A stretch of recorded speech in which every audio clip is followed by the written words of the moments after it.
Hello friends, आपका स्वागत है बीआरटी एक्सप्लेनर पर। अगर आप लोगों ने पिछले पार्ट्स को नहीं देखा है तो पहले जाकर उन्हें देख लो, क्योंकि अगर आप उन्हें नहीं देखोगे तो भाई आपको स्टोरी समझ में नहीं आएगी। तो भाई ऊपर आई बटन पर क्लिक करो और पहले उन दोनों पार्ट्स को देख लो, फिर यहाँ से स्टार्ट करेंगे। जैसा कि हमने पिछले एपिसोड में देखा था कि वहाँ पर कालिया अपने सस्ते बैटमैन्स के साथ हनीम इंस्टीट्यूट पर अटैक कर देता है और सभी को बंदी बना लेता है, और एमसी वहाँ से दुम दबाकर भागने की कोशिश करता है, लेकिन वह कालिया उसे देख लेता है और अपने सस्ते बैटमैन को एमसी पर अटैक करने के लिए भेजता है, लेकिन एमसी उसे डॉग स्टाइल में ले आता है और इस चीज से सभी के होश उड़ जाते हैं। तब वह कालिया कहता है तुम इतने भी बुरे नहीं हो, और एमसी हंसते हुए कहता है तारीफ के लिए थैंक्स। कालिया गुस्सा होते हुए कहता है मैं ये चीज तुम्हारी तारीफ के रूप में नहीं कह रहा हूँ। तब एमसी कहता है मैं भी तो यही कह रहा था, और वह कालिया फर्स्ट डार्कनेस को बुलाता है और उसका सस्ता बैटमैन कहता है यस सर। तब वह कालिया कहता है तुम कब तक यहाँ पर खड़े रहकर ये उम्मीद करने वाले हो कि मैं यहाँ पर ह्यूमिलेट होता रहूंगा। तब वह सस्ता बैटमैन कहता है मैं इस चीज के लिए आपसे माफी मांगता हूँ, मैं अभी उसे एलिमिनेट कर देता हूँ। तब कालिया कहता है उसे तुम्हें नहीं मारना है, मैं खुद उसे मारूंगा। और वह सस्ता बैटमैन कहता है यस सर। इतना कहकर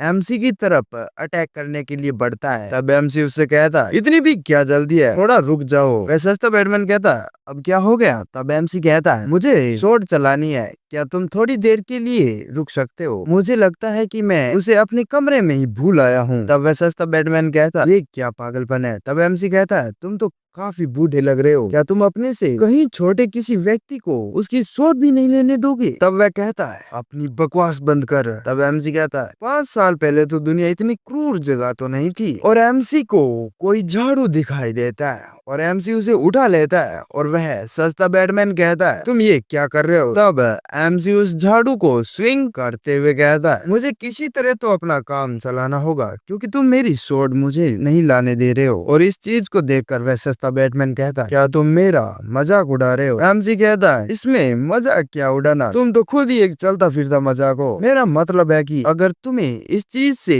इतनी ही दिक्कत है तो मुझे अपनी शॉट लाने दो। वह सस्ता बैटमैन कहता है मैं तुम्हें मारूंगा नहीं, लेकिन मैं तुम्हें इतना तड़पाऊंगा कि तुम अपनी मौत की भीख मांगोगे, लेकिन तुम्हें मौत नसीब नहीं होगी। एमसी कहता है ठीक है बकवास बंद कर, मैं समझ गया। अगर तुम्हारी नौटंकी खत्म हो गई हो तो क्या हम स्टार्ट कर सकते हैं, मुझे नींद आ रही है, मुझे बहुत सारे काम है, मुझे सोना है। और उस सस्ते बैटमैन को इस चीज से काफी गुस्सा आ जाता है और वह आग बबूला हो जाता है और एमसी की तरफ अटैक करने के लिए बढ़ता है, लेकिन एमसी अपनी जगह से 1 इंच भी नहीं हिलता है। और जैसे ही वह एमसी के और करीब आता है, एमसी उस झाड़ू को उसके सर पर दे मारता है, जिससे भाई उसका चेहरा कद्दू जैसा हो जाता है और ये जमीन पर गिरते हुए यही सोच रहा होता है कि ये सब इसने कब किया, और वह जमीन पर गिर जाता है। इस चीज से सभी काफी शॉक हो जाते हैं और एमसी कहता है कचरा साफ करते समय झाड़ू से बेहतर और कोई चीज हो ही नहीं सकती। डायरेक्टली वह कालिया और उसके सस्ते बैटमैन को कचरा कह रहा है और उस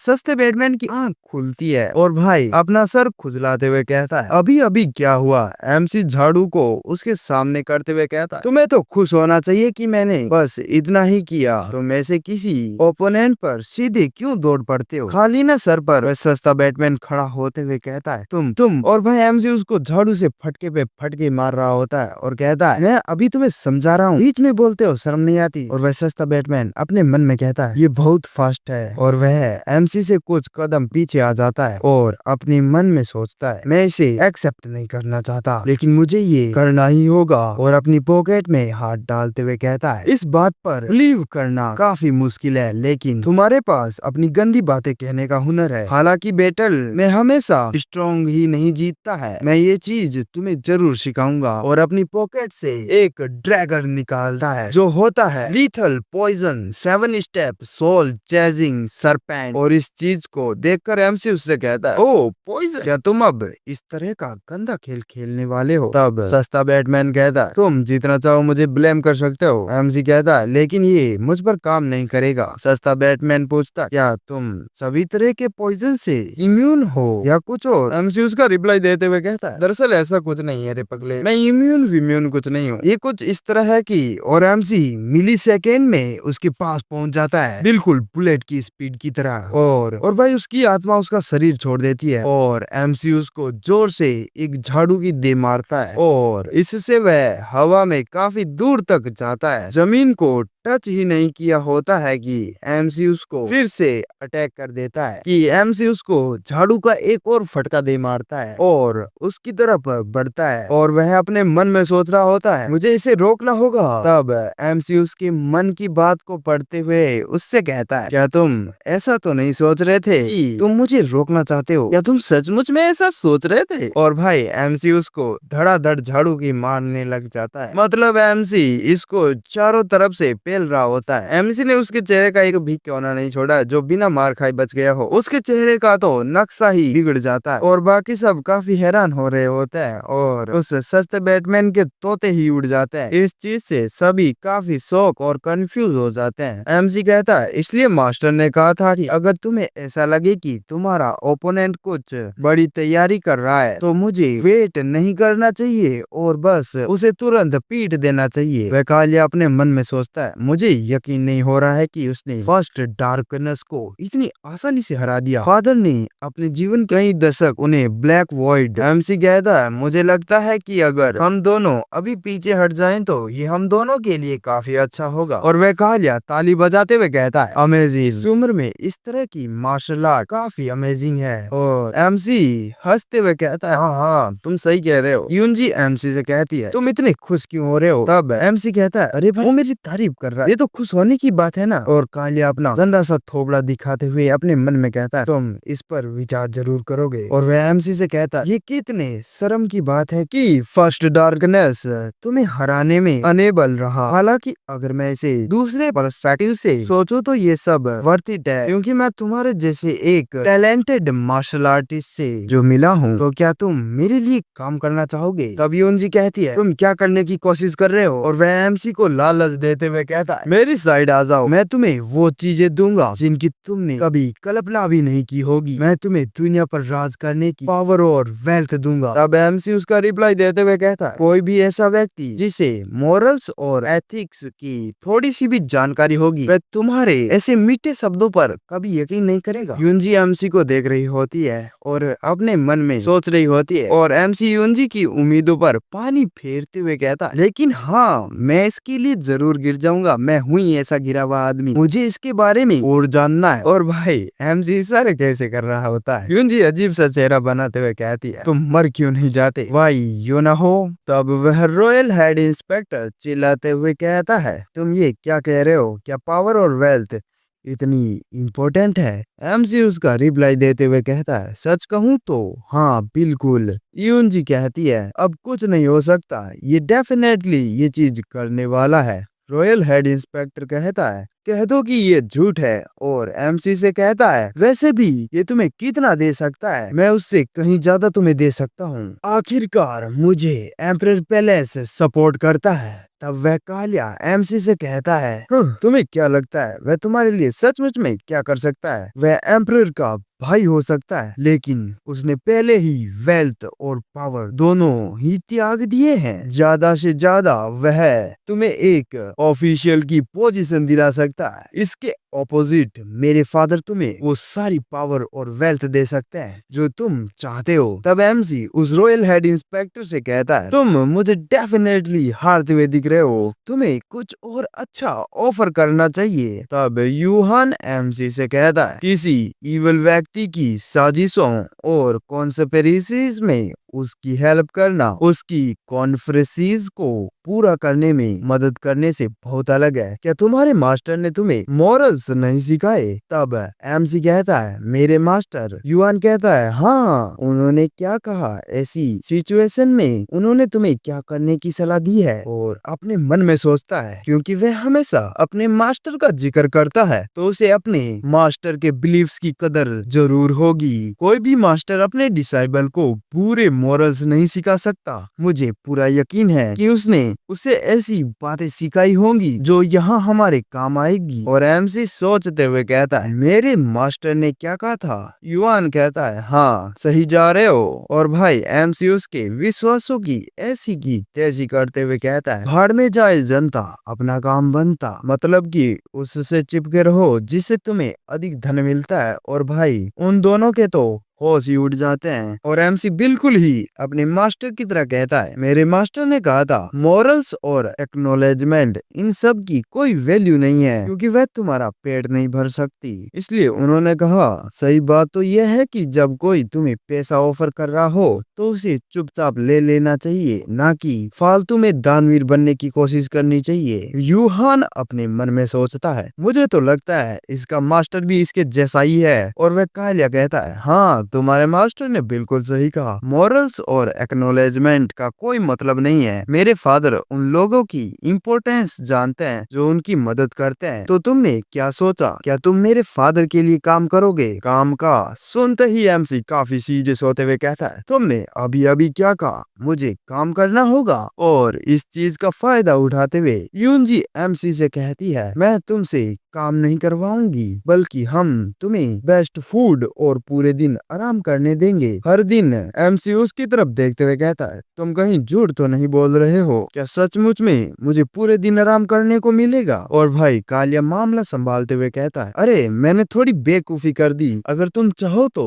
तुम काम नहीं भी कर सकते हो, तो तुम्हें काम करने की कोई जरूरत नहीं है, बिल्कुल भी नहीं। मैं फिर भी तुम्हें वही इनाम दूंगा जिसका मैंने वादा किया है। एमसी पलटी मारते हुए कहता है क्या तुम मुझसे मजाक तो नहीं कर रहे हो? और भाई ये दोनों किसी लंगोटिया यार की तरह बातें कर रहे होते हैं जैसे इनका जन्मों जन्म का नाता है। एमसी कहता है तुम तो सच में बहुत दयालु हो भाई, तुम एक रियल मैन हो। कालिया कहता है अरे जाने भी दो, तुम्हारे कंपैरिजन में तो ये कुछ भी नहीं है। और भाई ये तीनों एकदम ही हक्के बक्के होकर अपने मन में सोच रहे होते हैं ये दोनों मिलकर क्या बकवास कर रहे हैं। एमसी उससे कहता है तो फिर बताओ मुझे क्या करना होगा? और वह कालिया गंदा चेहरा बनाते हुए एमसी से कहता है पहले तो तुम्हें इन सभी को मौत की घाट उतारना होगा। एमसी उससे कहता है तुमने क्या कहा? मैंने सुना नहीं। कालिया कहता है ये नेचुरल है कि जो लोग देशद्रोह करते हैं उन्हें मौत की सजा दी जाती है। यूनजी गुस्से से एमसी की तरफ देखती है। एमसी कहता है मेरी तरफ क्यों देख रही हो? ये मैंने नहीं कहा, ये इसने कहा है। वैसे तुम सब मुझे एक बात बताओ, तुम लोगों ने देशद्रोह क्यों किया? यूनजी कहती है क्या देशद्रोह? वह झूठ बोल रहा है, क्या तुम सचमुच में उस पर विश्वास करते हो? एमसी कहता है लेकिन भाई सिचुएशन को देखकर तो यही लगता है क्योंकि भाई तुम्हारे सिग्नेचर की बुक भी मिल चुकी है। यूनजी कहती है क्योंकि तुम एक कमीने हो।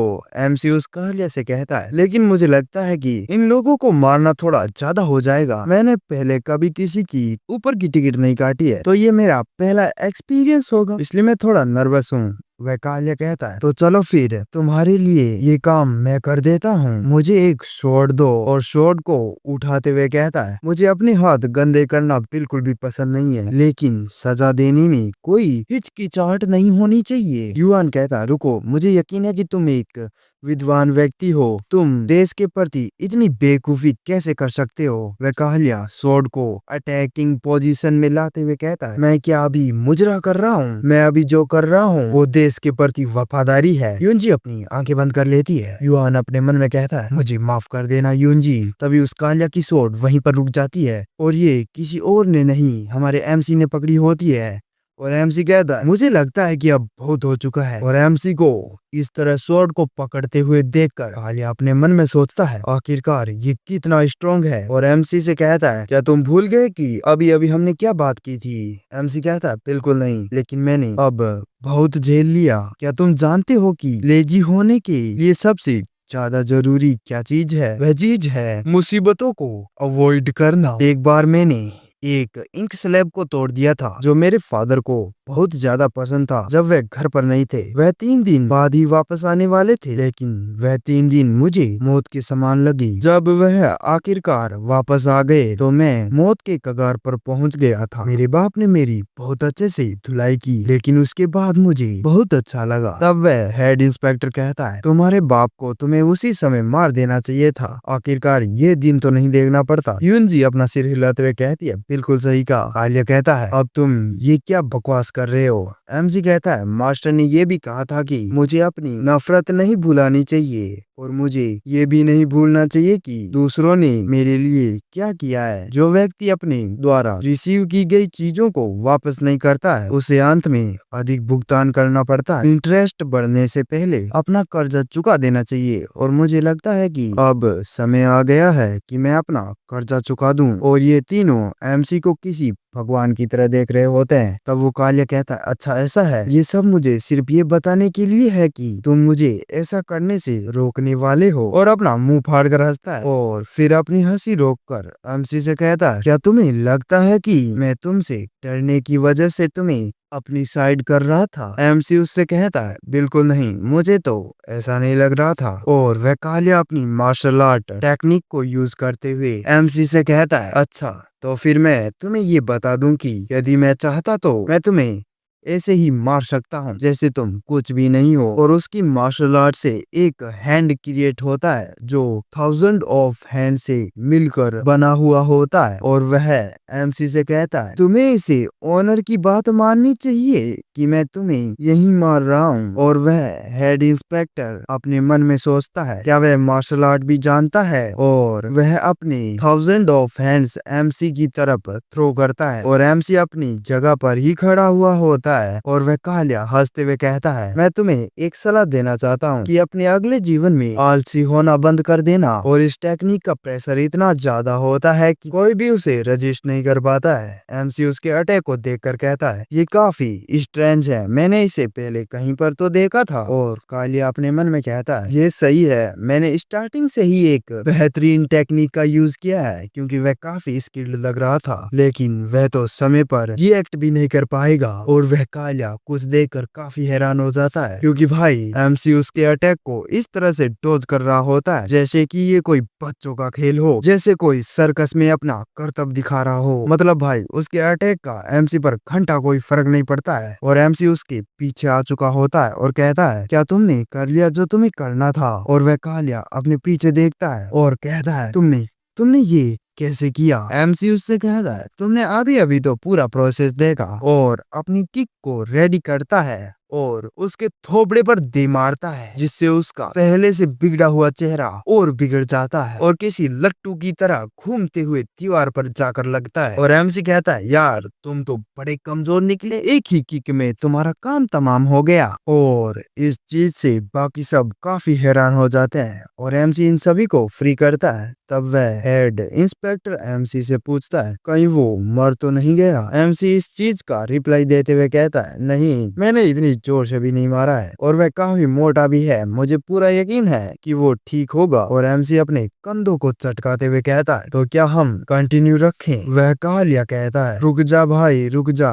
क्यों ना हम ऐसा मान ले कि ऐसा कुछ हुआ ही नहीं है। और भाई सभी काफी सीरियस होते हुए उसकी तरफ देख रहे होते हैं और रॉयल हेड इंस्पेक्टर उसे गिरफ्तार करने का ऑर्डर देता है। तब वह कालिया कहता है, प्लीज मुझे जाने दो। तब वह रॉयल हेड इंस्पेक्टर कहता है, क्या तुमने कभी किसी रॉयल हेड इंस्पेक्टर को तुम्हारे जैसे क्रिमिनल को आजाद करते हुए देखा है। तब वह कालिया कहता है, अगर मैं घर नहीं लौटा तो फादर सोचेंगे कि चीजें गलत हो गई है और वह एक फाइनल दाव चलेंगे, चाहे इसका रिजल्ट कुछ भी हो। रॉयल पैलेस को इनरिवर्सिबल डैमेज होगा। रॉयल हेड इंस्पेक्टर कहता है, तुम इविल बास्टर्ड। और वह अपने मन में सोचता है, क्या मुझे रॉयल पैलेस में खून खराबा रोकने के लिए इसे ऐसे ही वापस भेजना पड़ेगा। अगर मैं उसे वापस नहीं भेजूंगा और खुद ही उसे रोकने की कोशिश करूंगा तो भी उसकी फैमिली को देखते हुए ये काफी हार्ड होने वाला है। और तो और होगी और भी ज्यादा चालाकी और इविल मेथड्स अपनाएगा। और वह रॉयल हेड इंस्पेक्टर उससे कहता है, क्या तुम ये चाहते हो कि मैं सिर्फ देखता रहूं कि तुम विलन्स रॉयल पैलेस को कैसे बर्बाद कर रहे हो? तब वह कालिया कहता है, यही तो पॉलिटिक्स है। इसे बस ऐसा समझो कि हिजड़ों की जासूसी सुविधा की कमजोरी को ब्लैकमेल मटेरियल के रूप में रखकर अस्थायी शांति प्राप्त की जा रही है। वह रॉयल हेड इंस्पेक्टर कहता है, मैंने सुना है कि हिजड़े बचने के लिए 10 छोटे छेद खोदते हैं क्योंकि वे किसी छोटे चूहे की तरह होते हैं। अपनी बकवास बंद करो और यहाँ से चले जाओ। और कालिया वहाँ से जा रहा होता है। तब एमसी उससे कहता है, तुम्हारी सलाह तो मेरे किसी काम नहीं आई। अगर तुम चाहो तो मैं तुम्हें एक सलाह दे सकता हूँ। तुम अच्छे से मार्शल आर्ट का इस्तेमाल कर रहे थे, वह बहुत बढ़िया था, लेकिन जब तुम अपनी फिजिकल साइज को कम करने के लिए किसी टेक्निक का यूज करते हो तो इसका फोर्स घट जाता है। अगर तुम मुझसे सचमुच में प्रॉपर फाइट करना चाहते हो तो बेहतर होगा कि पहले तुम अपनी डिस्गाइज को त्याग दो। तब वह कालिया कहता है, अगली बार जब हम एक दूसरे से मिलेंगे तो मैं इसे ध्यान में रखूंगा। तब एमसी कहता है, हालांकि मैं तुम्हें फिर कभी नहीं देखना चाहता। तब वह कालिया कहता है, तुम नहीं देखना चाहते? कम से कम इस बार तो नहीं। और इतना कहकर वह वहाँ से चला जाता है। एमसी उन सभी की तरफ देखते हुए कहता है, मुझे लगता है कि अब ये सब खत्म हो गया है, तो ठीक है, मैं अब सोने जा रहा हूँ, बाकी का ध्यान आप लोग रख लेना। और यूनजी एमसी पर चिल्लाते हुए कहती है, क्या तुम फिर से सोने जा रहे हो? तब एमसी उससे कहता है, मेरे पास मेरे राइट्स हैं, क्या तुम्हें ये याद नहीं है? और अपने कमरे की तरफ भागते हुए कहता है, मुझे जगाना मत,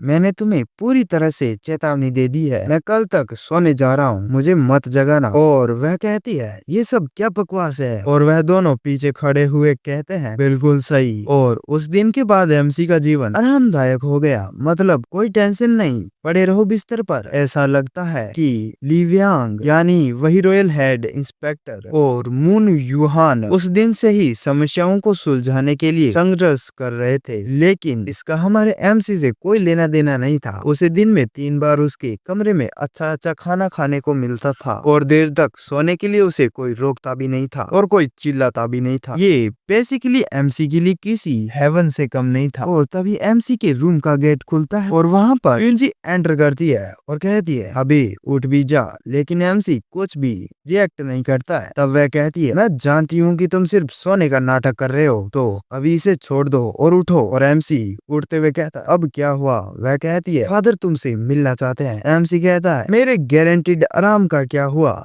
तब वह कहती है, मैं नहीं हूँ जो तुमसे मिलना चाहती हूँ, जाकर उनसे पूछ लो। अब तुम मुझसे ये तो नहीं कहने वाले हो कि तुम्हारे पास टाइम नहीं है उनसे मिलने के लिए, जबकि तुम 7 दिनों से सारा दिन इस बिस्तर पर पड़े इधर उधर डोल रहे हो। तब एमसी कहता है, क्या मैं उससे किसी और दिन नहीं मिल सकता? और यूनजी एमसी का कम्बल खींचते हुए कहती है, अब उठ भी जा, क्यों नौटंकी कर रहा है? और भाई एमसी फ्लोर पर गिर जाता है और वह दोनों वहाँ पर पहुँच जाते हैं। और यूनजी कहती है, फादर वो यहाँ पर आ चुका है। तब यूहान अंदर से कहता है, उसे अंदर आने दो। और एमसी अंदर एंटर होता है। यूहान कहता है, थैंक्स, अब तुम जा सकते हो। और भाई एमसी वहाँ से खिसकने लग जाता है। तब रॉयल हेड इंस्पेक्टर एमसी से कहता है, अबे तुझे नहीं कहा? तब एमसी यूनजी से कहता है, तुम्हें पीछे रहना चाहिए था। तब वह कहती है, उसका मतलब तुमसे है। एमसी कहता है, ओ मुझे अंदर जाना है। और रॉयल हेड इंस्पेक्टर गुस्से से आग बबूला हो रहा होता है और एमसी की ऐसी हरकतों को देखकर कहता है, कहीं इसकी हरकतों की वजह से मेरा सिर ना फट जाए। और यूहान उसके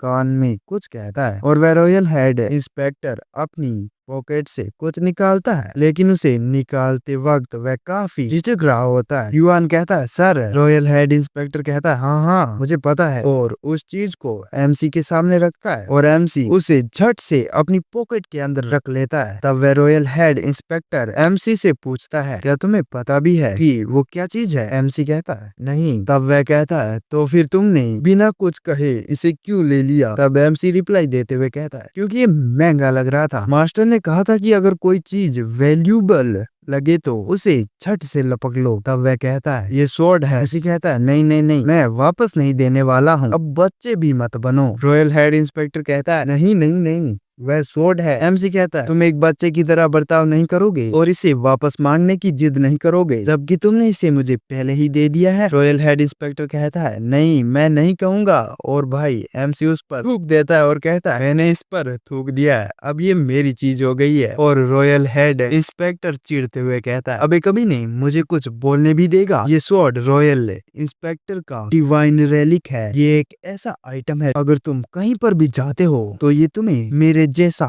स्टेटस देगी। और एमसी चुपचाप उस स्वॉर्ड की तरफ देखता है। तब वह रॉयल हेड इंस्पेक्टर पूछता है क्या कोई प्रॉब्लम है? एमसी कहता है बस इतना ही, और कुछ ज्यादा प्रैक्टिकल नहीं है, कुछ ऐसी चीज जिससे मैं खाना या घर खरीद सकूं। रॉयल हेड इंस्पेक्टर कहता है इसके बारे में तो। तब एमसी कहता है तुम बेवकूफी क्यों कर रहे हो? तुम ऐसा नहीं कह सकते कि मैंने उस दिन जो कुछ भी किया उसकी वर्थ केवल इतनी है। क्या तुम्हें पता भी है देना और देना किसे कहता है? क्योंकि भाई ये दुनिया ऐसे ही चलती है। आज की दुनिया में कुछ अधिक रियलिस्टिक और मॉडर्न, क्या ये मुश्किल है? मुझे ये पसंद है पर मैं खुद कह नहीं सकता ना। रॉयल हेड इंस्पेक्टर कहता है क्या तुम ये कहना चाहते हो कि डिवाइन रैली की जगह तुम्हें पैसा चाहिए? एमसी कहता है हाँ, लेकिन तुम्हें पता होना चाहिए कि मैं तुमसे सीधे से मांग नहीं सकता ना, क्योंकि मैंने मैनर्स सीखे हैं। तुम्हें तो ये पता ही है। और भाई वह रॉयल हेड इंस्पेक्टर एमसी की तरफ एक इंक ब्लॉक फेंक कर मारता है। एमसी कहता है क्या तुम ये मुझे दे रहे हो? ये तो काफी महंगा लग रहा है। युहान कहता है अरे ये चीज नहीं, क्योंकि ये इंक ब्लॉक इसका फेवरेट होता है। और वह रॉयल हेड इंस्पेक्टर कहता है ये रॉयल हेड इंस्पेक्टर का गिफ्ट है, अगर ये तुम्हारे पास है तो तुम्हारे साथ अच्छा बिहेव किया जाएगा। इसका मतलब है कि मैं तुम्हें एक रॉयल इंस्पेक्टर के बराबर का टाइटल दे रहा हूँ। एमसी उससे कहता तो क्या इसका मतलब है कि मुझे और ज्यादा काम करना होगा? वह रॉयल इंस्पेक्टर कहता है अब तुम्हारे पास एक ऑफिशियल पोजीशन है। एमसी कहता है फिर वही बात? रॉयल हेड इंस्पेक्टर कहता है नहीं। एमसी कहता है तो फिर मैं ये समझूं? तब वह कहता है मेरे शब्दों को केवल उनकी फेस वैल्यू पर ही लो। एमसी कहता है ठीक है मैं ऐसा करूंगा, क्योंकि भाई तुम मुझसे बड़े हो। तब युहान एमसी से कहता है रॉयल हेड इंस्पेक्टर झांगयुआन में सीक्रेट इंस्पेक्टर को भेज रहे हैं। वैसे भी ये पोजीशन काफी टाइम से खाली थी, लेकिन अच्छा होगा कि अगर तुम इस पोजीशन को ले लो। तब एमसी कहता है बस इसके साथ ही रॉयल हेड इंस्पेक्टर कहता है मैं तुमसे ऐसा कुछ नहीं कह रहा हूँ, मैं तुम्हें और भी ज्यादा दे सकता हूँ। अगर जरूरत पड़ी तो मैं अपना घर भी बेच दूंगा। एमसी कहता है ये अच्छा है, लेकिन भाई ये अनोइंग हो सकता है। रॉयल हेड इंस्पेक्टर कहता है क्या तुम ये कहना चाहते हो कि ये कुछ भी नहीं है? और भाई वह इंस्पेक्टर काफी गुस्सा हो जाता है और कहता है क्या वह सच में इसे बेचने वाला था?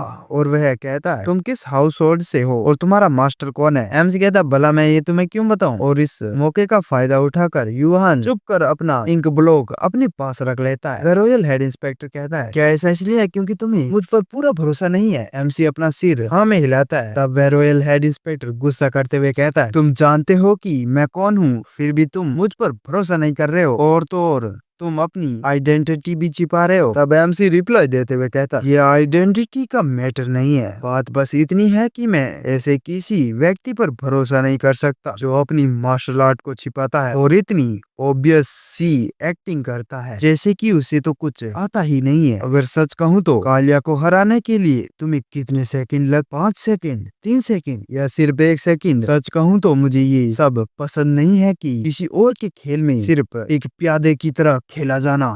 तब वह रॉयल हेड इंस्पेक्टर कहता है क्या तुम जानते थे कि मैं मार्शल आर्ट में एबल हूँ? एमसी उसका रिप्लाई देते हुए कहता है मुझे लगा कि ये काफी अजीब है। मुझे ये तो पता था कि कुछ लोग हैं जो गो के लिए काफी पागल हुए पड़े हैं, लेकिन सिर्फ गो खेलने के लिए 400 किलोमीटर का सफर करना ये तो बेतुका है। फिर भी यहाँ पर बहुत सारे लोग गो खेलने के लिए आते हैं। मुझे लगा कि कोई ना कोई साजिश जरूर चल रही है और मैं वहाँ पर पहुँच गया और फिर कालिया सामने आया और इस तरह से ये सारी घटना घटी। तभी मुझे ये तय करना था कि मुझे किसका साथ देना है और किसका नहीं। रॉयल हेड इंस्पेक्टर पूछता है क्या हम तुम्हारे लिए ऑब्वियस चॉइस नहीं थे? एमसी उसका रिप्लाई देते हुए कहता है ज्यादा पॉसिबिलिटी यही थी कि कालिया सच कह रहा था। सिग्नेचर की बुक भले ही नकली हो, लेकिन रॉयल हेड इंस्पेक्टर पर्दे के पीछे से लोगों को अपनी सेना में शामिल करने के लिए इकट्ठा कर रहा है। ये सोचना मुश्किल है कि ये सिर्फ एक छोटी सी दोस्ताना बातचीत थी। सबसे ज्यादा यही पॉसिबिलिटी थी कि बेशक यहाँ पर एक देशद्रोह हो रहा था। रॉयल इंस्पेक्टर उससे कहता है फिर भी तुमने हमारी मदद की। तब एमसी कहता है अगर मुझे उस लड़की ने बुलाया ना होता और मैं पकड़ा ना जाता तो मैं सचमुच में यहाँ से भाग जाता, लेकिन उस बेचारी को तो कुछ पता ही नहीं था। मेरे मास्टर ने ऐसा कहा था इसलिए मैं यूं ही नहीं जा सकता था। मीनिंग और इस दुनिया की बातें इम्पोर्टेंट है, लेकिन अगर तुम किसी व्यक्ति को सही से देख ही नहीं सकते तो ये सब बेकार है। रॉयल हेड इंस्पेक्टर कहता है इसलिए तुमने इस तरह से एक्ट किया और इन सब के दौरान तुम मेरे रिएक्शंस को ऑब्जर्व करने की कोशिश कर रहे थे। एमसी कहता है हाँ ये सब एक बकवास जैसा फील हो रहा था। और यूहान एमसी और रॉयल हेड इंस्पेक्टर को गो के बोर्ड पर इमेजिन करता है जैसे कि दो खूंखार प्लेयर एक इंटेंस बैटल लड़ रहे हो। एमसी कहता है मैं सीधी बात करता हूँ, मुझे ज्यादा बकवास करने की आदत नहीं है। क्या तुम तेज तर्क की प्लानिंग बना रहे हो? रॉयल हेड इंस्पेक्टर कहता है अगर मैं हाँ कह दूं तो तुम कर ही क्या लोगे? एमसी कहता है अगर तुम ऐसा करोगे तो भाई मैं कुछ नहीं करूंगा, बस आराम से सो जाऊंगा। रॉयल हेड इंस्पेक्टर कहता है भले ही मैं देशद्रोह की प्लानिंग ना बना रहा हूँ। तब एमसी कहता है क्या तुम चाहते हो कि मैं तुम्हारी सफलता के लिए प्रार्थना करूं? रॉयल हेड इंस्पेक्टर कहता है क्या तुम एम्परर के लिए वफादार नहीं हो? एमसी कहता है ऐसा नहीं है कि मुझे उससे कभी भी कुछ मिला है, सच कहूँ तो मैं तुम्हें चेयर करना चाहूंगा, कम से कम तुमने मुझे सोने तो दिया। और रॉयल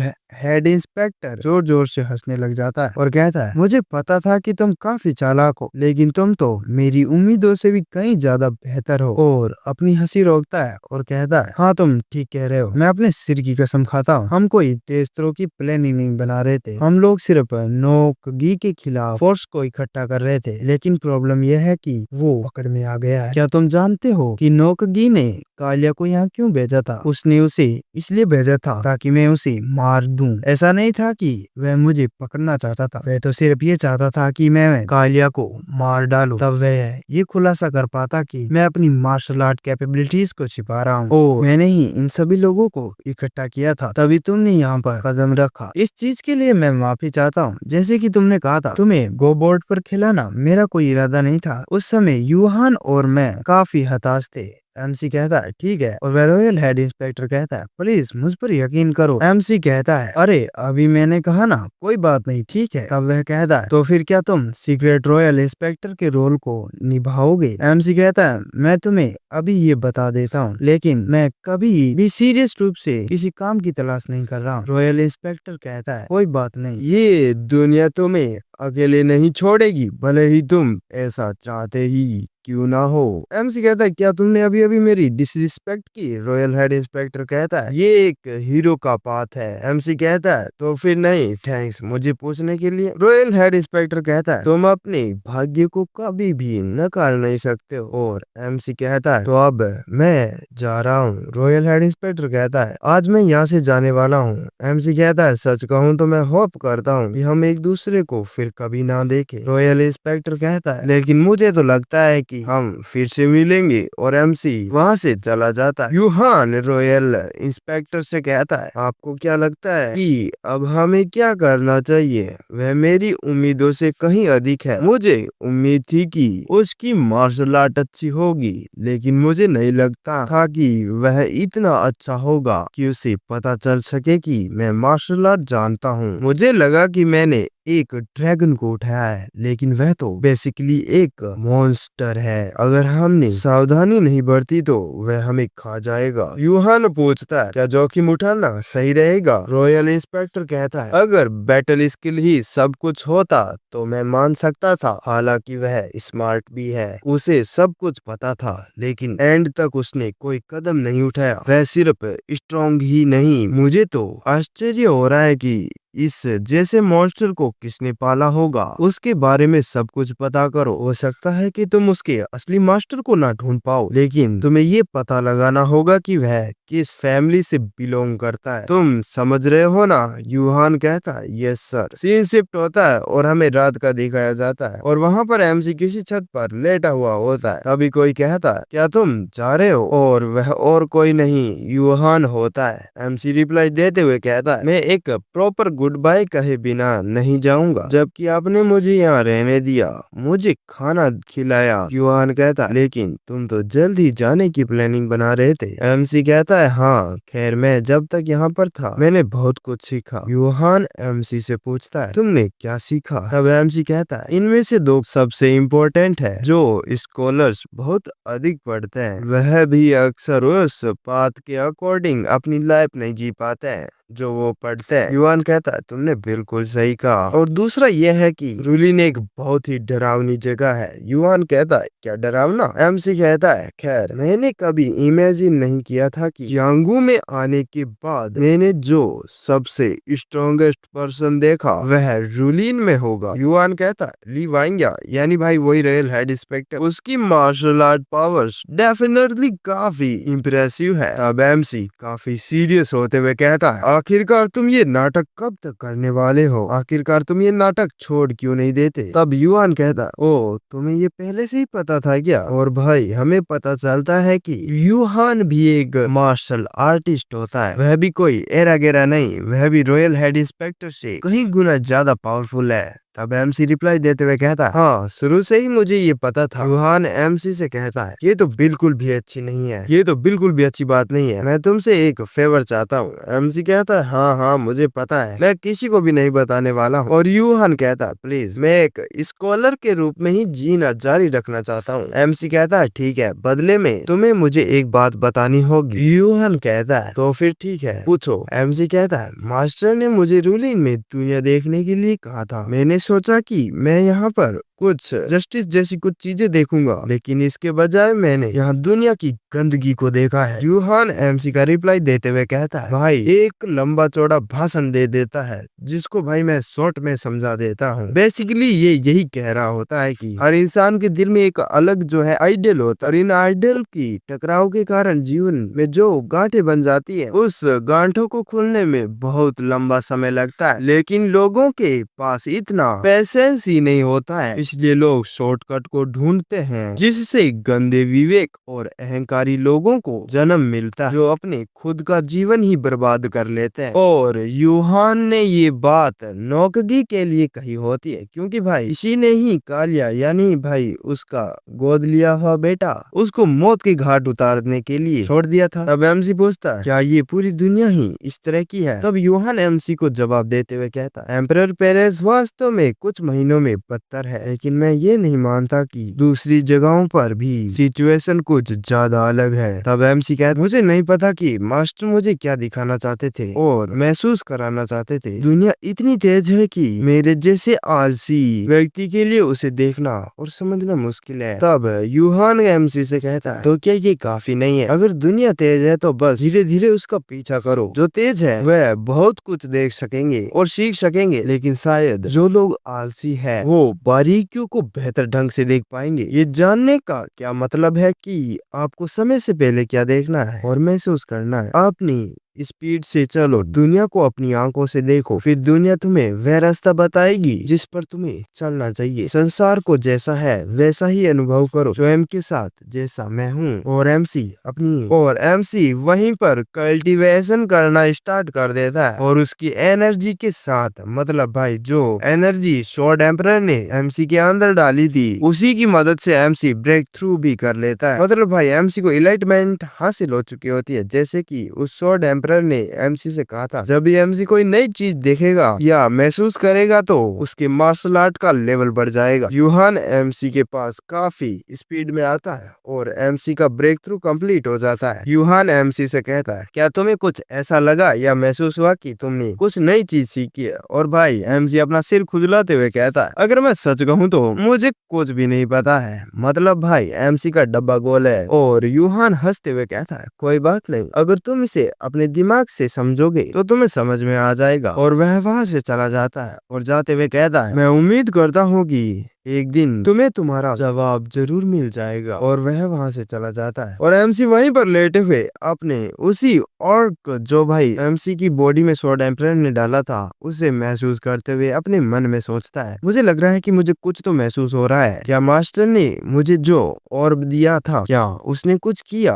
एमसी मास्टर को इमेजिन करता है जो कह रहे होते हैं, क्या तुम्हें अब समझ में आया छोटी बच्ची? और भाई एमसी को वहीं पर नींद आ जाती है। फिर सीन शिफ्ट होता है और हमें यूहान को दिखाया जाता है जो कि एमसी के रूम में खड़ा होता है और वह कहता है, क्या तुमने ये नहीं कहा था कि तुम यहाँ से जा रहे हो? एमसी कहता है, खैर आज तो काफी देर हो गई है इसलिए मैं कल जाऊंगा। तब यूहान कहता है, ये बात कहते हुए तुम्हें 2 हफ्ते हो चुके हैं। मतलब भाई एमसी 2 हफ्तों से इन्हीं के टुकड़ों पर पल रहा है, ये इतनी आसानी से नहीं जाने वाला है। तब एमसी कहता है, तुम्हें पता है मैं शायद थोड़ा देर से जाऊंगा।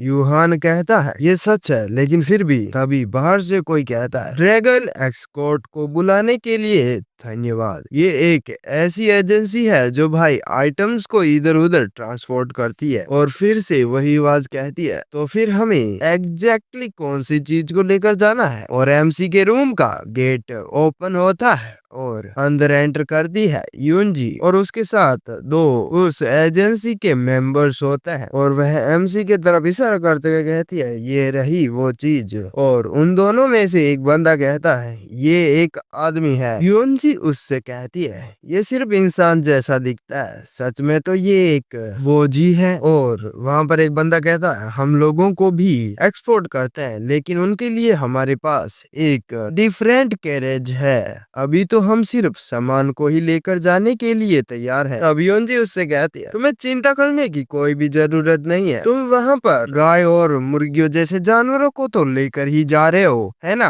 तुम्हें ऐसा लग रहा है कि ये इंसान है लेकिन नहीं, वह सिर्फ इंसान जैसा दिखता है लेकिन असल में तो ये एक जानवर ही है। तुम उससे सुअर कह सकते हो। बस उसे गाड़ी में ठूस दो और दिन में 2-3 बार उसके मुंह में खाना ठूस देना, वह कोई भी शिकायत नहीं करेगा, बस पड़ा रहेगा। और हाँ, मैं तुम्हें उतने ही पैसे दूंगी जितने तुम्हें एक इंसान को ले जाने के लिए तुम लोग लेते हो। नहीं, मैं तुम्हें उससे भी दुगना दूंगी, इसलिए प्लीज इस सुअर को यहाँ से लेकर चले जाओ। वह बंदा अपने रूल्स की पींपुड़ी बजा रहा होता है और यूनजी फिर भी हार नहीं मानती है और उसे 3 गुना रकम देने को तैयार हो जाती है। फिर भी वह नहीं मानता है तो उसे 4 गुना ऑफर करती है और भाई 4 गुना सुनते ही वह डील डन कर लेता है और एमसी से कहता है, प्लीज इस तरफ चलिए। एमसी यूनजी से कहता है, ये सब क्या हो रहा है? तुम मुझे किसी सुअर की तरह यहाँ से लात मार कर बाहर भगा रही हो। तब यूनजी कहती है, अरे तुम्हें तो काफी जल्दी समझ में आ गया, मुझे लगा कि तुम्हारे अंदर दिमाग ही नहीं है। तब यूहान यूनजी से कहता है, आखिरकार ये सब क्या चल रहा है? यूनजी अपने फादर से कहती है, मुझे लगता है कि अब टाइम आ गया है कि हम इस नमूने से छुटकारा पाले। और एमसी कहता है, हे भगवान, मैंने सुना है कि जियांगू अपने मोरल्स का पालन करता है, फिर भी तुम मेरे साथ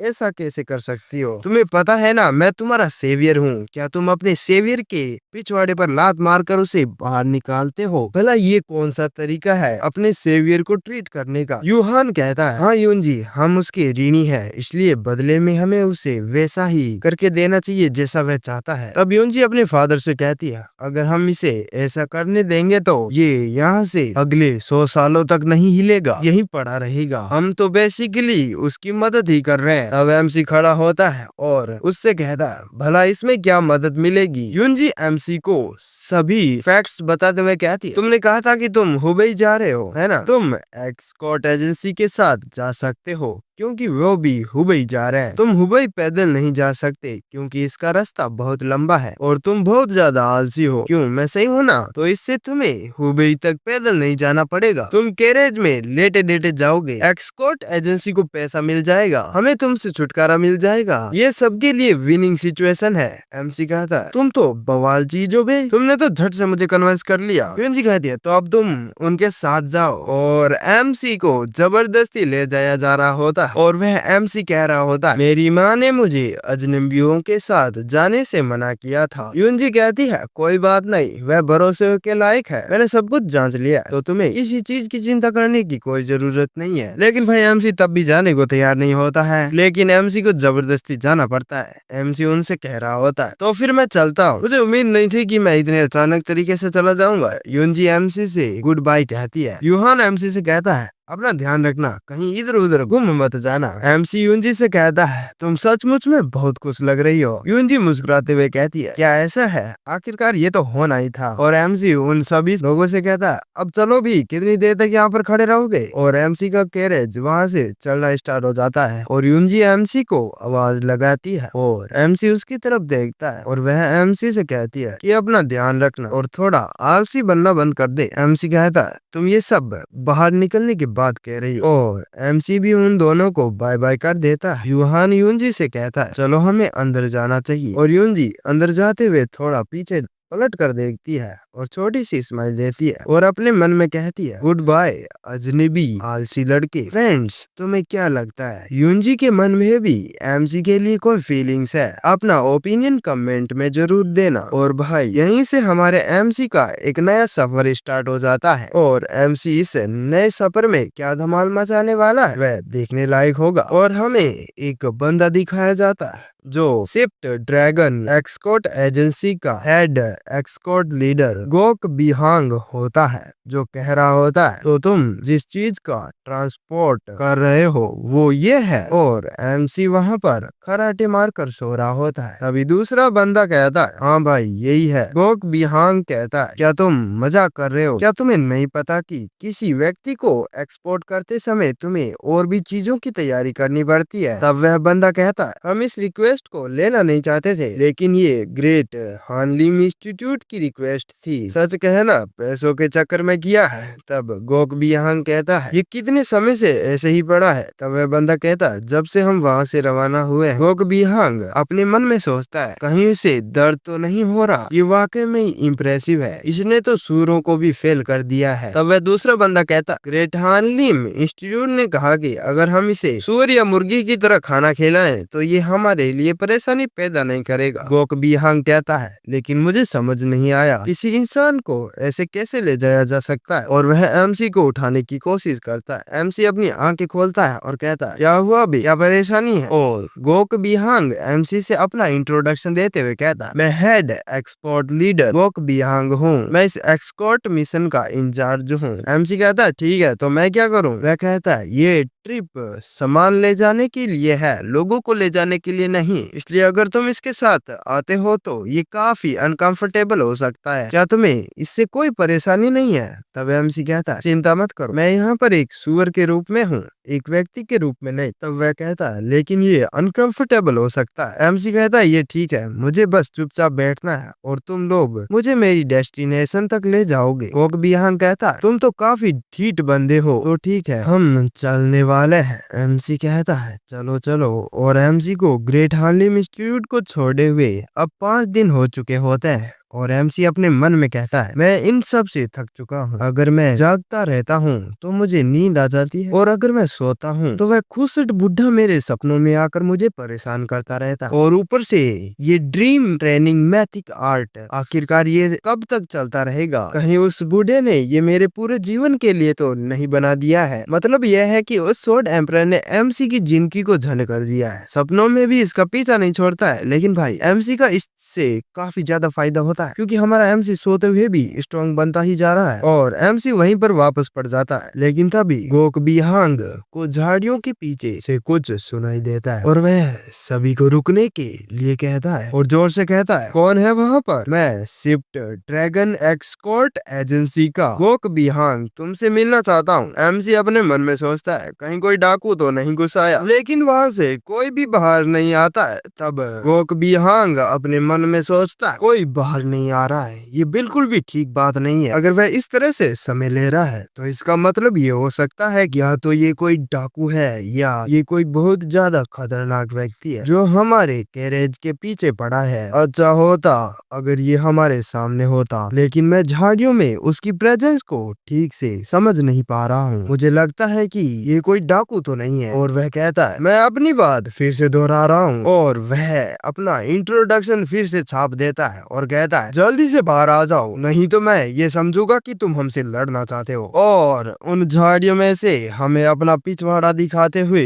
एक बंदा बाहर आता है और उसे देखकर सभी कंफ्यूज हो जाते हैं। और वह बंदा अपनी स्वॉर्ड को नीचे रखकर अपना इंट्रोडक्शन देते हुए कहता है, मैं हुबई पैंग क्लैन का पैंग डायूक हूँ। तब गोक बिहांग अपना इंट्रोडक्शन देता है और कहता है, आप यहाँ पर क्यों आए हैं? पैंग डायूक उससे कहता है, एनिमीज मेरा पीछा कर रहे हैं, मैं उनसे हार नहीं सकता, प्लीज मेरी मदद करो, ये जाहुआंग के लिए एक थ्रेड बन सकता है। तभी हमें वही लड़का दिखाया जाता है जिसे मैड डॉग कह रहा होता है, जिस आदमी ने तुम्हारे पिछवाड़े पर लात मारकर तुम्हारे चेहरे पर दरवाजा बंद कर दिया था। पैंग डायूक, हाँ भाई, ये वही बंदा होता है जो हमें चैप्टर की स्टार्टिंग में दिखाया गया था। मैड डॉग कहता है, उस समय वह ये नहीं जानता था कि ये मुलाकात उसे मिस फॉर्चून यानी भाई दुर्भाग्य की नदी में धकेल देगी। और एमसी उसके सामने गंदा मुंह बनाता है और वह भी एमसी के सामने गंदा मुंह बनाता है। गोक बिहांग उसकी हालत को देखकर अपने मन में सोचता, पैंग क्लैन अपने दिमाग से ज्यादा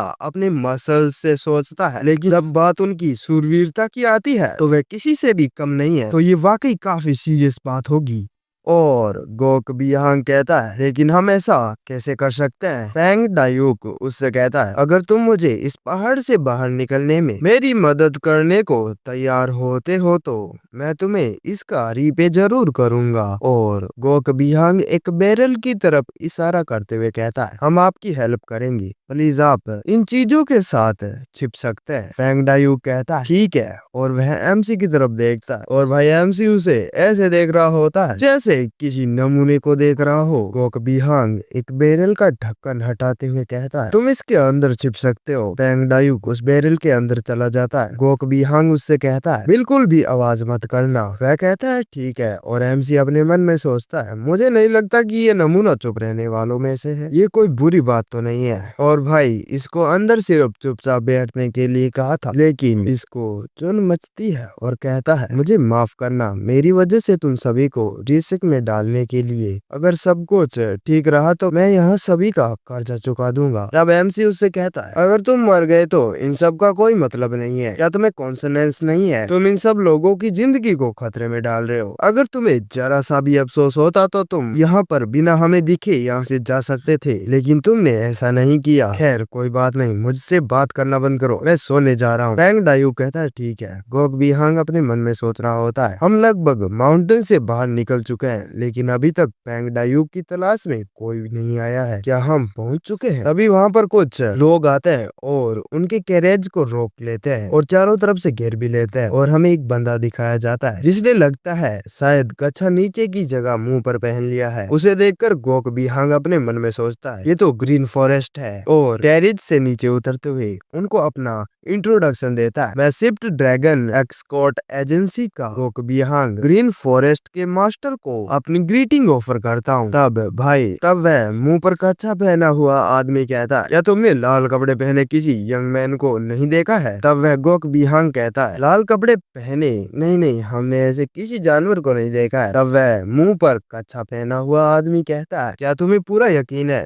अगर तुम जरा सा भी झूठ बोल रहे हो तो तुम इस माउंटेन से बाहर नहीं निकल पाओगे। तब गोक बिहांग उससे कहता है, मुझे नहीं पता कि तुम लोग किसके बारे में बात कर रहे हो, लेकिन मैं झूठ क्यों बोलूंगा। शिफ्ट ड्रैगन एक्सकोर्ट एजेंसी ने बहुत लंबे समय से ग्रीन फॉरेस्ट के साथ अच्छे रिलेशन मेंटेन करके रखे हैं। क्या हमारे पास किसी ऐसे व्यक्ति को छिपाने की कोई वजह होगी जिसे हम जानते तक भी नहीं है, और इसके लिए हम ग्रीन फॉरेस्ट को दुश्मन बना लेंगे? ऐसा तो बिल्कुल नहीं हो सकता। और वह ग्रीन फॉरेस्ट मास्टर कहता है, और वह ऊपर बैठा लंगूर कौन है? एमसी कहता है, ओ भाई लंगूर किसे कह रहा है? मैं लंगूर नहीं हूँ, मैं सुअर हूँ जिसे ट्रांसपोर्ट किया जा रहा है। और भाई सभी के मुंह बंद हो जाते हैं। और वह ग्रीन फॉरेस्ट मास्टर कहता है, उसने अभी अभी क्या कहा? गोक बिहांग उसे धीरे से कहता है, उसकी दिमागी हालत खराब है, इसलिए हम उसे डॉक्टर के पास लेकर जा रहे हैं। आपको उसके बारे में इतना सोचने की कोई जरूरत नहीं है। तब वह ग्रीन फॉरेस्ट मास्टर कहता है, तो फिर तुमने क्या कहा कि तुम्हें ग्रीन फॉरेस्ट को अपना दुश्मन बनाने की कोई जरूरत नहीं है। तब गोक बिहांग कहता है बिल्कुल, हम इतने बेवकूफ भी नहीं है। तब ग्रीन फॉरेस्ट मास्टर कहता है ये सच है, लेकिन प्रॉब्लम तो यह है कि मैंने पूछा कि तुमने किसी लाल कपड़े पहने आदमी को देखा। तब एमसी उसे कहता है अंधा है क्या, मैंने कोई लाल कपड़ा नहीं पहना है। गोक बिहांग एमसी की हाँ में हाँ मिलाते हुए कहता है हाँ हाँ वो सही कह रहा है, उसने कोई लाल कपड़ा नहीं पहना है। ग्रीन फॉरेस्ट मास्टर गोक बिहांग की गर्दन पर अपनी तलवार रख देता है और कहता है क्या तुम मुझसे मजाक कर रहे हो। गोक बिहांग अपने मन में सोचता है क्या वे पहले से ही जानते हैं कि हम पेंग डायू को छिपा रहे हैं। तब वह ग्रीन फॉरेस्ट मास्टर कहता है तो फिर चलो इसे ऐसे करते हैं कि हम एक आदमी को मारेंगे, अगर तुम फिर भी कहते हो कि तुमने किसी लाल कपड़े पहने आदमी को नहीं देखा है तो हम किसी और को मार देंगे। अगर हम तुम सबको एक एक करके मार देंगे तो हमें पता चल जाएगा कि तुम सब इनोसेंट हो या नहीं। मैं तुम्हें गारंटी देता हूँ कि कोई ना कोई ये जरूर कहेगा कि उसने लाल कपड़े पहने आदमी को देखा है, उसके बाद हम तुम तीनों को भी मार देंगे। तो ठीक है, पहले कौन मरना चाहेगा, क्या तुम मरना चाहते हो। और भाई उस बंदे की तो पैंट ही गीली हो जाती और उस आदमी से वह पूछता है मुझे जवाब दो, क्या तुमने किसी लाल कपड़े पहने आदमी को नहीं देखा है। तुम्हारी जिंदगी तुम्हारे आंसर पर डिपेंड करती है। और वह आदमी डरते हुए कहता है नहीं मैंने किसी को नहीं देखा है। तब वह ग्रीन फॉरेस्ट मास्टर उससे कहता है तो फिर मरो और उस पर अटैक कर देता है। तब गोक बिहांग आता है और उस ग्रीन फॉरेस्ट मास्टर को दूर कर देता है। तभी एक आवाज आती है और कहती है वो यहाँ पर है। और सभी काफी हैरान हो जाते हैं और सब उसकी तरफ देखते हैं और ये और कोई नहीं हमारा एमसी होता है। ग्रीन फॉरेस्ट मास्टर उससे कहता है तुमने अभी अभी क्या कहा। और एमसी उस बैरल पर मारते हुए कहता है वो इसके अंदर है जिस पैंग लड़के को तुम ढूंढ रहे हो। और एमसी उससे कहता है अरे भाई तुम पकड़े गए हो, जल्दी से बाहर आ जा। गोक बिहांग एमसी से कहता है तुम ये सब क्या गुड़ गोबर कर रहे हो। एमसी कहता है कोई बात नहीं, किसी और के लिए अपनी जिंदगी को बर्बाद करने से ज्यादा बेवकूफी और कुछ नहीं हो सकती। और तुम अंदर बैठे क्या मजे ले रहे हो, क्या तुम बाहर तब आओगे जब यहाँ पर सभी मर जाएंगे। और बैरल का ढक्कन खुलता है, पैंग डायूक उससे बाहर आता है और ग्रीन फॉरेस्ट मास्टर कहता है अगर तुम यहाँ से भाग गए होते तो तुम्हारे पास ज्यादा चांस होता बचने का, तुम कितने स्टूपिड हो। पैंग डायूक उससे कहता है अगर मैंने ऐसा किया होता तो तुम यहाँ सभी को मार डालते।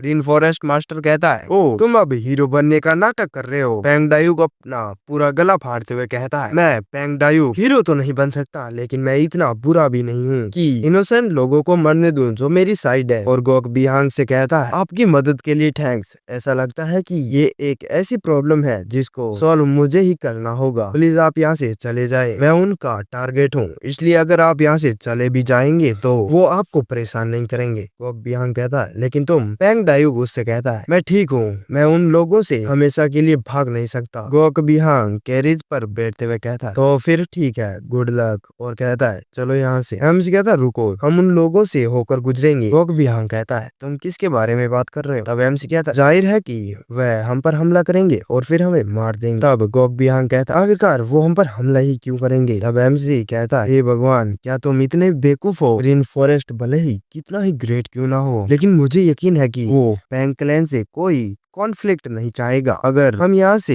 जिंदा निकल गए और कहा कि पैंग क्लैन का कोई मेंबर ग्रीन फॉरेस्ट के द्वारा मारा गया है तो तुम्हें क्या लगता है क्या होगा। पैंग क्लैन के लोग अपनी अपनी स्वॉर्ड लेकर माउंटेन की तरफ आ जाएंगे, जाहिर है कि इन सब को अवॉइड करने के लिए वो हमें मार डालेंगे। तब वह ग्रीन फॉरेस्ट मास्टर कहता है ये सही कह रहा है, दरअसल मैंने तो इतनी आगे की सोची भी नहीं थी। ये लोंडा कह तो सही रहा है। एमजी कहता है क्या उन लोगों ने इसके बारे में नहीं सोचा था। गोक बिहांग कहता है तेरी तो तू पागल है क्या, मतलब भाई एमसी ने कुल्हाड़ी पर पैर नहीं मारा है, कुल्हाड़ी को ही पैरों पर मार लिया। पैंग डायूक उनसे कहता है मेरी वजह से ये सब शुरू हुआ है, इसलिए मैं ही इसे रिजॉल्व करूंगा, मैं उन्हें उलझा कर रखता हूँ, तब तक तुम यहाँ से भाग जाओ। तब एमसी उससे कहता है तुम वाकई में काफी मजाकिया आदमी हो, तुमने ये सब हमारे बीच छुप कर शुरू किया था और अब हीरो बनने की कोशिश कर रहे हो। देखो देखो वह ऐसा नाटक कर रहा है जैसे कि भाई ये कोई जस्टिस का देवता हो। जब ये इन लोगों से भाग रहा था तो ये पहले से ही इन लोगों को संभाल नहीं पा रहा था, ये हमारे लिए आखिरकार कितना ही टाइम निकाल सकता है। अरे यार तुम तो किसी नदी के भूत की तरह हो जो हमें नीचे गिरा रहे हो। दरअसल नदी का भूत एक बार में सिर्फ एक ही इंसान को गिराता है, लेकिन तुम तो भाई मैं तुमसे क्या कहूँ। और हाँ अगर हम भाग भी गए तो क्या होगा, उन्हें पहले से ही पता है कि ये शिफ्ट ड्रैगन एस्कॉर्ट एजेंसी है मुझे पूरा यकीन है कि फ्रैंकलिन को खबर मिलने से पहले ही शिफ्ट ड्रैगन एस्कॉर्ट एजेंसी का सफाया हो चुका होगा। कॉक बियांग कहता है तो अब हम क्या करें? एमसी कहता है हमें फाइट करनी होगी। कॉक बियांग कहता है क्या उन लोगों से? एमसी कहता है अगर हम भागते हैं तो भी हमें लड़ाई तो करनी पड़ेगी। अगर हम सभी फाइट करते हैं तो कम से कम ये नमूना हमारी मदद तो कर पाएगा। कॉक बियांग कहता है ओह ऐसा है क्या? और उन लोगों से कहता है क्या तुम लोग सचमुच में हमें जाने नहीं दोगे? वह लोग कहता है नहीं बिल्कुल भी नहीं। और वह ग्रीन फॉरेस्ट मास्टर सभी को अटैक करने का ऑर्डर देता है और वह पेंग डायुक पर अटैक करने के लिए आगे बढ़ जाता है और दोनों के बीच फाइट स्टार्ट हो जाती है। पेंग डायुक अपने मन में सोचता है उन्होंने कहा कि यांगू एक बड़ी जगह है, लेकिन अगर मुझे पता होता कि दुनिया इतनी बड़ी है और खतरनाक है तो मैं इस झंझट में शामिल ही नहीं होता। सबसे मुझे एक्सट्रीमली टैलेंटेड होने और बहुत ज्यादा पोटेंशियल रखने के लिए प्रशंसा मिली है, तब से मैं काफी एरोगेंट हो गया हूँ और मैंने अपना गार्ड डाउन कर दिया। पेंग डायुक को उन सभी को हैंडल करने में काफी मुश्किल का सामना करना पड़ता है। वह अपने मन में सोच रहा होता है मानो किसी जहर की तरह ये सब मेरी गलती है या हर कोई मेरी वजह से मरने वाला है। और ग्रीन फॉरेस्ट का एक बंदा उसकी तरफ हमला करते हुए कहता है ये सब खत्म हो गया बच्चे। पेंग डायुक अपनी आंखें बंद कर लेता है और अपने मन में कहता है तुम सभी मुझे माफ कर देना। तभी कुछ काफी स्पीड में आता है और उस बंदे के अंजर पंजर ढीले कर देता है और पेंग डायुक का तो मुंह खुला का खुला ही रह जाता है और वह अपने पीछे देखता है और ये अटैक किसी और ने नहीं हमारे एमसी ने किया होता है। और एमसी उससे कहता है यार तुम लोग तो काफी वीक हो, तुम तो मेरे सिर्फ एक हाथ से छोड़ो मेरी थप्पड़ से मर जाओगे, इतने से तो हो। और भाई ये चैप्टर एंड हो जाता है और ये इस मानवा का लेटेस्ट चैप्टर था और मैं टारगेट करता हूँ कि इस वीडियो पर 1 के लाइक तो आ ही जाएंगे। और हाँ जैसे ही इस मानवा का नया चैप्टर रिलीज होता है इसे एक्सप्लेन कर दूंगा, तो टेंशन नहीं लेने का, बस कमेंट कर देने का। तो भाई टेंशन नहीं लेने का, बस कमेंट कर देना नेक्स्ट चैप्टर और आपके लिए नेक्स्ट चैप्टर हाजिर हो जाएगा। तो फिर मिलते हैं न्यू मानवा में। हाँ अगर आप चाहते हो कि मैं आपके लिए कोई स्पेसिफिक मानवा एक्सप्लेन करूं तो उसको भी कमेंट कर सकते हो, मैं उसको भी एक्सप्लेन करने की पूरी कोशिश करूंगा। ओके तो फिर मिलते हैं न्यू मानवा में।